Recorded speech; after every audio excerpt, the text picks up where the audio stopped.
আসসালামু আলাইকুম। এসিএ চ্যানেলের পক্ষ থেকে তোমাদের সকলকে জানাচ্ছি আন্তরিক শুভেচ্ছা ও অভিনন্দন। আজকে আমরা নবম দশম শ্রেণীর বাংলা প্রথম পত্র বইয়ের আরও একটি কবিতা সেই দিন এই মাঠ এই কবিতাটি নিয়ে আলোচনা করব। সেই দিন এই মাঠ কবিতাটি লিখেছেন জীবনানন্দ দাশ। জীবনানন্দ দাশকে আমরা প্রকৃতির কবি হিসেবে জানি।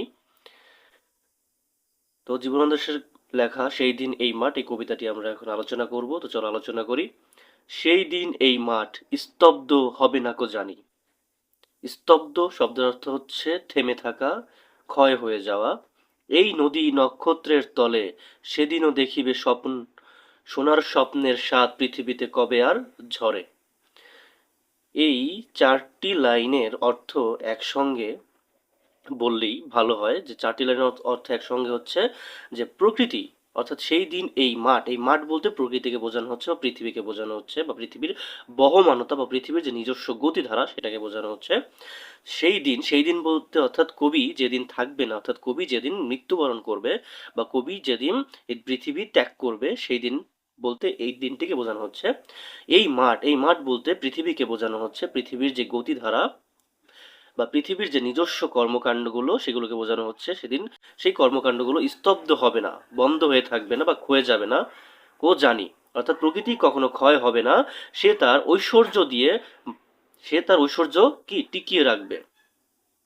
সেদিনও দেখিবে স্বপ্ন, সোনার স্বপ্নের স্বাদ পৃথিবীতে কবে আর ঝরে। অর্থাৎ পৃথিবী তার ঐশ্বর্য দিয়ে মানুষের কল্পনাকে সর্বদা তৃপ্ত করে যাবে। কখনো পৃথিবীতে স্বপ্ন দেখা থেমে থাকবে না। কবি যেদিন চলে যাবে, অর্থাৎ কবি যেদিন এই পৃথিবীতে থাকবে না, সেদিনও কবির স্থানে অন্য কেউ কবির হয়ে স্বপ্ন দেখে যাবে। আমি চলে যাব বলে চালতা ফুল কি আর ভিজিবে না শিশিরের জলে নরম গন্ধের ঢেউয়ে। আমি চলে যাব বলে লাইনটির অর্থ হচ্ছে যখন কবি থাকবেন না, পরপারে যাবেন অথবা মারা যাবেন। চালতা ফুল কি আর ভিজবে না শিশিরের জলে নরম গন্ধের ঢেউয়ে। কবি প্রশ্ন করছে যে আমি যখন থাকবো না, তখন কি আর চালতা ফুল যে স্নিগ্ধ সুবাস, শিশিরের জলে ভেজা চালতা ফুল যে স্নিগ্ধ সুবাসের ঢেউ প্রবাহিত করে, সেটা কি বন্ধ হয়ে যাবে? না, বন্ধ হয়ে যাবে না। পৃথিবীর এই ক্রিয়াকাল বা পৃথিবীর এই ক্রিয়াবলী অনন্তকাল ব্যাপী বহমান থাকবে। যখন কবি থাকবে না তখনও এই কার্যবলী বহমান থাকবে। লক্ষ্মী পেঁচা গান গাবে নাকি তার লক্ষ্মীটির তরে। এই লাইনটিতে লক্ষ্মী পেঁচা অর্থাৎ এই কবিতায় একটি পাখির নাম উল্লেখ রয়েছে, লক্ষ্মী পেঁচা। আর লক্ষ্মী পেঁচার গানকে কল্যাণী বা শুভ ইঙ্গিতের প্রতীক হিসেবে ধরা হয়। লক্ষ্মী পেঁচা গান গাবে নাকি তার লক্ষ্মীটির তরে। কবি প্রশ্ন করছে যখন আমি থাকবো না, তখন কি লক্ষ্মী পেঁচা লক্ষ্মীটির তরে গান গাবে না?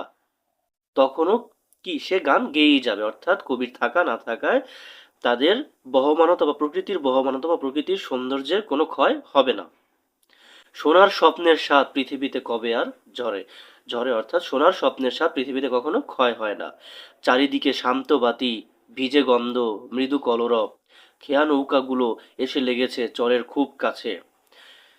পৃথিবীর এই সব গল্প বেঁচে রবে চিরকাল। অর্থাৎ প্রকৃতির যে শাসক্ত রূপ বা প্রকৃতির যেই বহমানতা বা প্রকৃতির যেই ক্রিয়াকলাপ, চারিদিকে শান্তবাতি, ভিজে গন্ধ, মৃদু কোলাহল, মৃদুমন্দ যে কোলাহল বা খেয়া নৌকাগুলো এসে যে চরের কাছে লেগে থাকে, এই যে কার্যাবলী, এই কার্যাবলীগুলো কি তখনও বা সারা জীবন বা অনন্তকাল ব্যাপী চলে যাবে বা চলতে থাকবে। এগুলো কখনো শেষ হয়ে যাবে না বা ধ্বংস হয়ে যাবে না।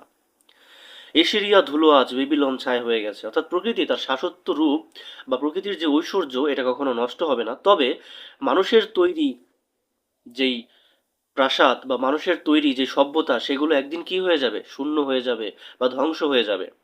তাই এই লাইনটি, শেষ লাইনটি দ্বারা তাই বোঝানো হচ্ছে যে এশিরিয়া ধুলো আজ, এশিরিয়া একটি সভ্যতা, সেই সভ্যতাটি এখন ধুলো হয়ে গেছে। বেবিলন একটি সভ্যতা, মানুষের তৈরি সভ্যতা, সেই সভ্যতাটি এখন আর নেই, সেই সভ্যতাটি এখন ধ্বংস হয়ে গেছে।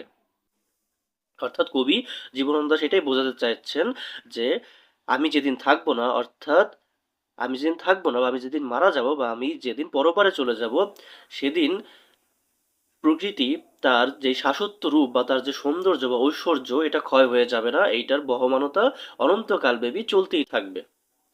আশা করি তোমরা কবিতাটির ব্যাখ্যা খুব ভালোভাবে বুঝতে পেরেছো। প্রত্যেকটি কবিতা এবং প্রত্যেকটি গল্পের ব্যাখ্যা খুব ভালোভাবে বোঝার জন্য আমাদের চ্যানেলের সাথেই থাকো এবং আমাদের চ্যানেলটিকে সাবস্ক্রাইব করে রাখো। আজকে এই পর্যন্তই। আসসালামু আলাইকুম।